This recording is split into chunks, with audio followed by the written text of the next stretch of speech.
Eu sou Jéssica Moreira e essa é a série Futurar, uma parceria Conversa de Portão e Revistas Mina, que em 3 episódios vai conjugar o verbo futuro com mulheres negras que fazem acontecer no presente sem nunca esquecer do passado.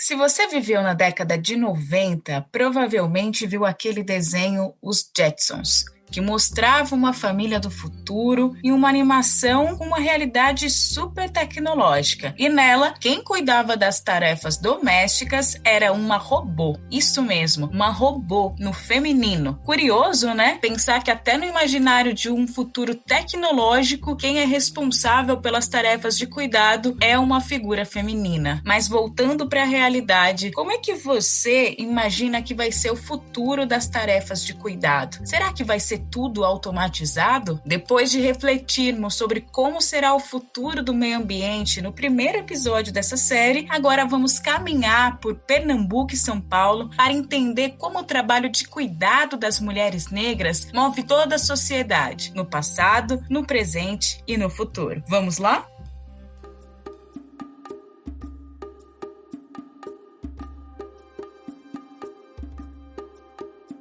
Mucama era o nome dado às mulheres negras escravizadas que eram responsáveis pelos afazeres domésticos na casa de seus senhores. Muitas vezes, também eram amas de leite dos filhos das sinhás e suas acompanhantes ao longo do dia. O trabalho doméstico ele vem daquela época das mulheres negras que eram mucamas, né, que faziam trabalho dentro das casas grandes e que estavam ali à disposição para fazer todos os serviços, inclusive favores sexuais, né, aos senhores. A iniciação sexual dos senhorzinhos, tudo. Então era uma violência tremenda. Essa que você acabou de ouvir é Luísa Batista, de Pernambuco, presidenta da Federação das Trabalhadoras Domésticas. Luísa começou a limpar casas quando ainda era uma criança de 9 anos. Aos 64, está aposentada depois de trabalhar 20 em uma mesma residência. É Luísa quem irá nos mostrar, a partir de sua experiência, a importância de reconhecer, valorizar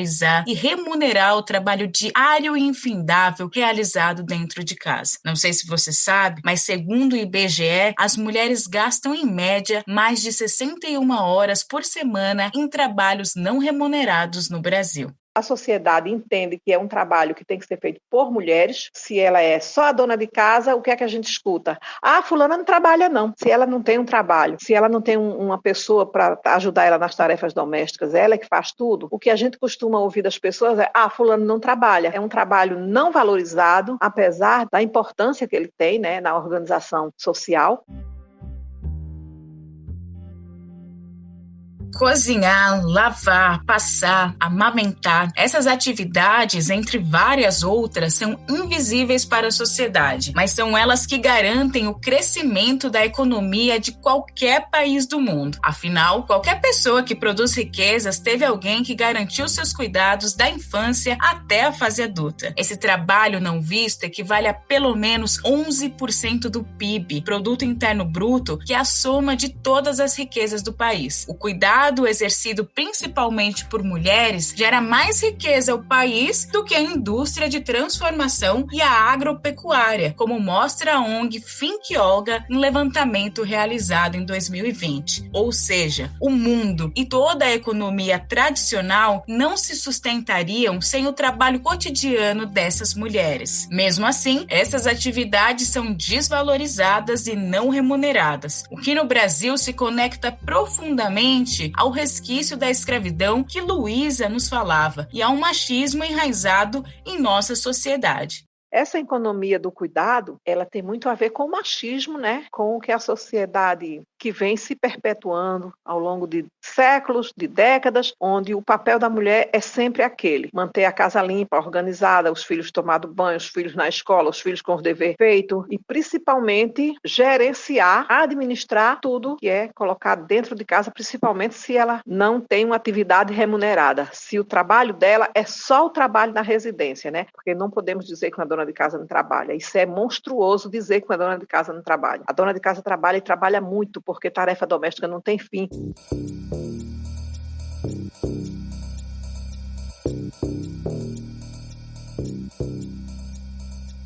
pandemia fez com que serviços essenciais de cuidado se tornassem visíveis aos olhos de muitas pessoas pela primeira vez na vida. Para algumas, o isolamento trouxe a experiência inédita de lidar com os cuidados das crianças, idosos ou pessoas doentes e com atividades domésticas de forma intensa, 24 horas por dia, 7 dias por semana. Segundo a pesquisa O Trabalho e a Vida das Mulheres na Pandemia, desenvolvida pelas organizações Gênero e Número e Sempre Viva Organização Feminista, 50% das mulheres brasileiras passaram a se responsabilizar pelo cuidado de alguém durante a pandemia. A crise sanitária também acentuou as desigualdades sociais e a doença trazida por gente rica atingiu principalmente mulheres que trabalham cuidando de outras famílias. A primeira pessoa a morrer por coronavírus no Rio de Janeiro foi uma empregada doméstica, Cleonice Gonçalves, uma mulher negra de 63 anos, cuja patroa contraiu o Covid-19 após uma viagem à Itália, mas não dispensou a funcionária. A primeira morte por novo coronavírus no estado do Rio foi confirmada agora há pouco. É uma mulher de 63 anos de Miguel Pereira, no sul do estado. Ela trabalhava como empregada doméstica. A patroa dela esteve na Itália, estava com a Covid-19.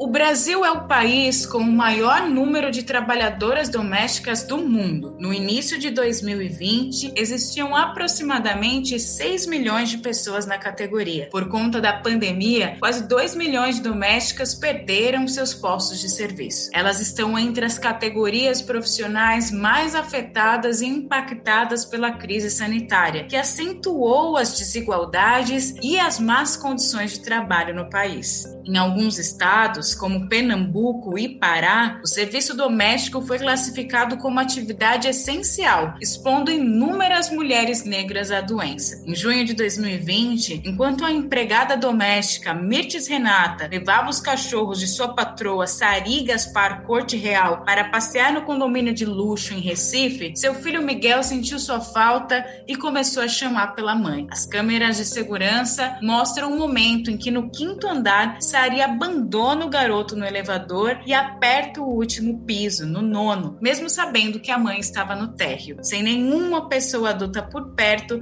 a criança fica sozinha. Quando as portas se abrem, cai de uma altura de 35 metros. Mitch só soube da queda na volta. O menino já não tinha mais vida.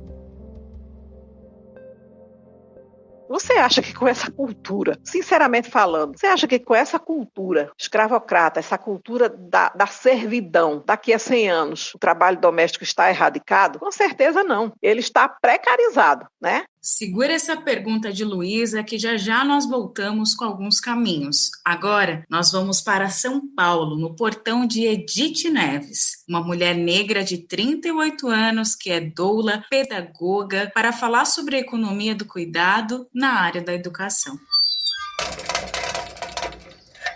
Quase que como herança, eu receberia o trabalho doméstico. Se eu não tivesse estudado, cada caminho é um caminho. E que tudo bem também. Mas a minha opção foi indo para outros lugares. E é claro que também passei pelo trabalho doméstico, né? Porque para bancar a faculdade, para bancar o transporte, a gente precisa fazer o que está sendo ofertado. Mas de pensar que, por muito tempo, eu não acreditei no potencial que eu tinha para desenvolver o que quer que seja.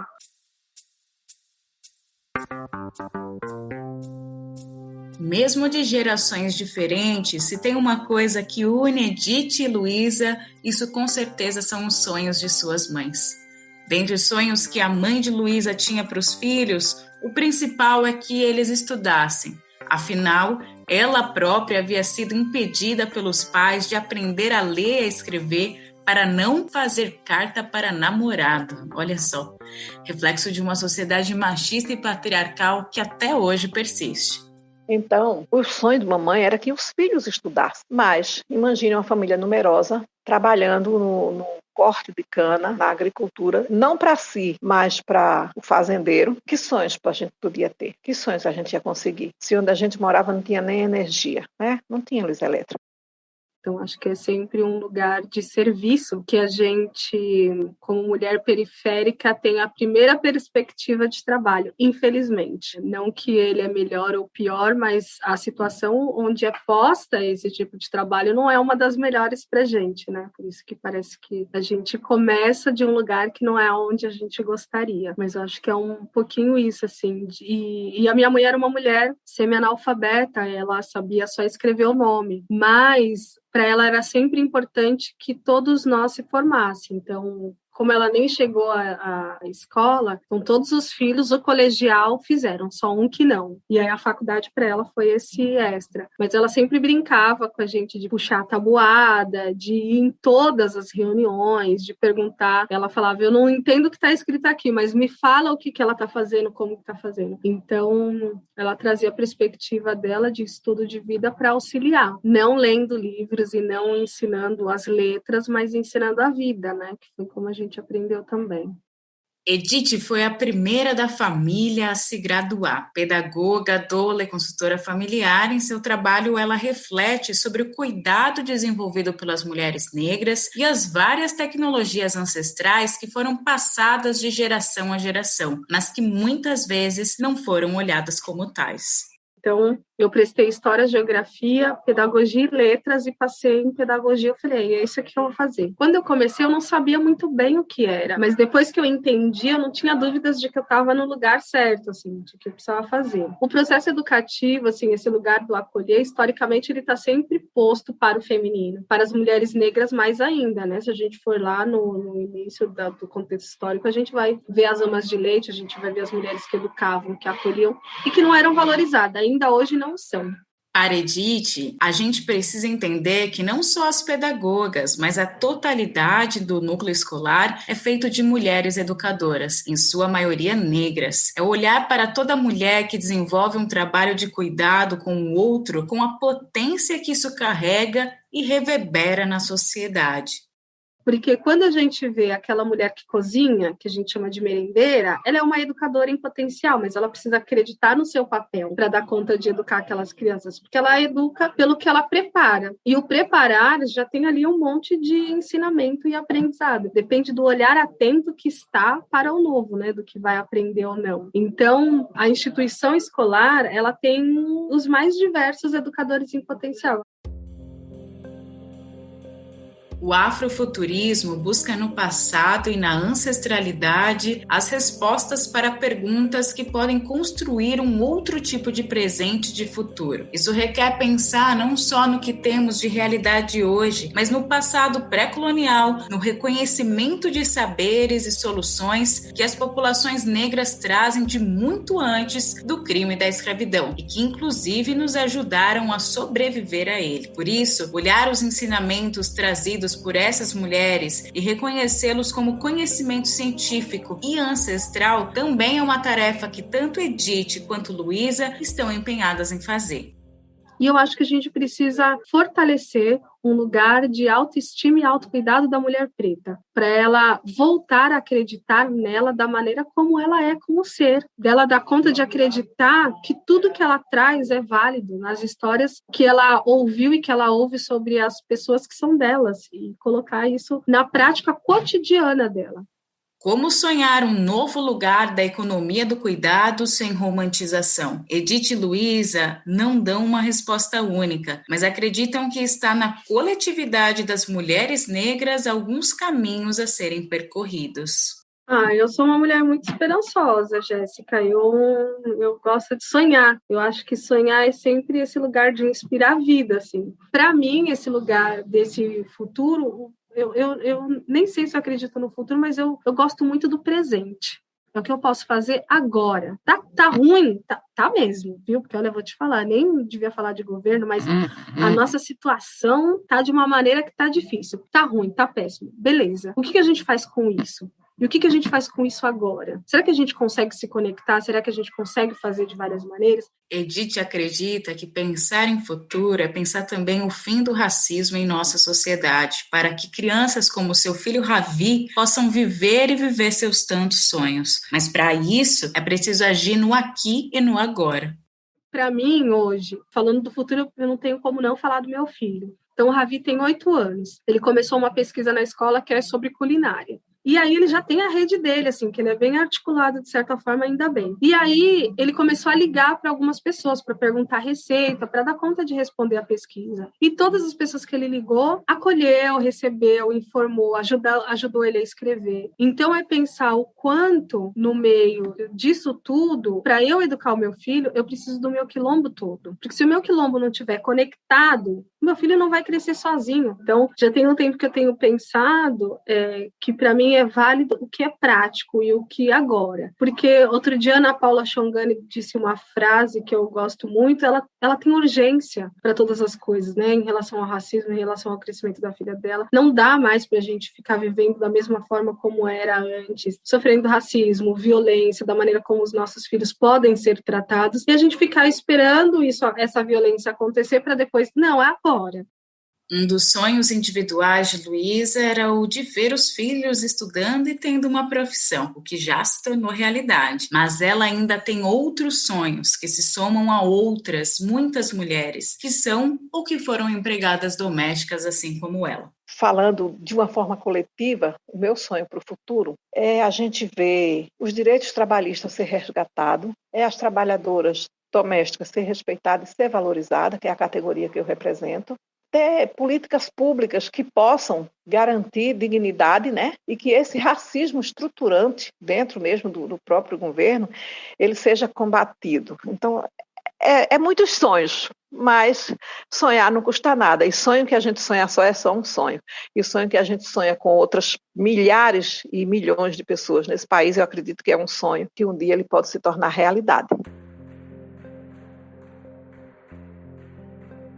Lá atrás, Luísa perguntou se há esperança de que as coisas mudem daqui a 100 anos. A resposta para essa pergunta não é única. Como no conceito de Sankofa, que falamos no último episódio, no qual temos que olhar o passado para pensar algum futuro, Luísa nos convida a identificar o trabalho doméstico como continuidade do período de escravidão. Olhar para isso por esse prisma é fundamental para a gente nunca esquecer de onde vêm as desigualdades em nosso país e do racismo estrutural que ainda persiste. Como disse Edith, no entanto, para construir um outro lugar possível, é preciso atuar no agora, é reivindicar melhores condições de trabalho às empregadas domésticas, mas é também discutir o trabalho do cuidado com toda a sociedade, fazendo com que desde crianças, meninos e meninas entendam a importância da divisão das tarefas do lar. Minha mãe, Dona Luzia, foi empregada doméstica dos 9 aos 53 anos. Cresci acompanhando ela em várias casas e quando chegava o fim do dia, ainda via lavando ou passando aqui na nossa residência. Assim como a mãe de Luísa e de Edith, o sonho de minha mãe sempre foi me ver estudar. Formei em jornalismo e hoje conto histórias que também são as histórias dela, que parou de trabalhar por conta da fibromialgia e aguarda por sua aposentadoria. Espero que no futuro a energia criativa de mulheres como minha mãe possa existir em muitas outras profissões e que toda a sociedade encare com responsabilidade o trabalho de cuidado que todas e todos nós precisamos para viver. Para fechar esse episódio, o poema de Tássia Galvão. Ao fim do dia, resta-nos mais um trabalho, o de remendar o cansaço, costurando-o fio a fio com as linhas da vida. É assim que se ressuscita um trapo. O tear é contínuo, tão bem sabe que se parar, desalinha-se tudo. Fio a fio vai se moldando um novo figurino, ciclo de remendo certamente, e no entanto remodelado, seu artífice, um colorido estampado. Se você acredita e confia no trabalho que o Nós Mulheres da Periferia Revista Asmina fazem, contribua com nossas campanhas no Catarse. Para doar, basta acessar o site www.catarse.me e nos procurar por lá. Esse foi o segundo episódio da série especial Futurar, uma parceria Conversa de Portão e Revistas Mina, que faz parte de Narremos a Utopia, uma iniciativa de Puentes para imaginar um futuro feminista, interseccional e inspirador. O Conversa de Portão é um podcast produzido pelo Nós Mulheres da Periferia em parceria com o UOL Plural, um projeto colaborativo do UOL com coletivos e veículos independentes. Semanalmente ouvimos a história, opinião ou análise de mulheres sobre assuntos que são importantes para nós. Eu sou Jéssica Moreira e junto a Marília Moreira fiz pesquisa e roteiro desse episódio, com edição de Helena Bertô e Lívia Lima. Ele foi produzido por Carol Moreno, trilha sonora e edição por Trilhará. Nesse episódio utilizamos áudios da TV Globo do Rio de Janeiro.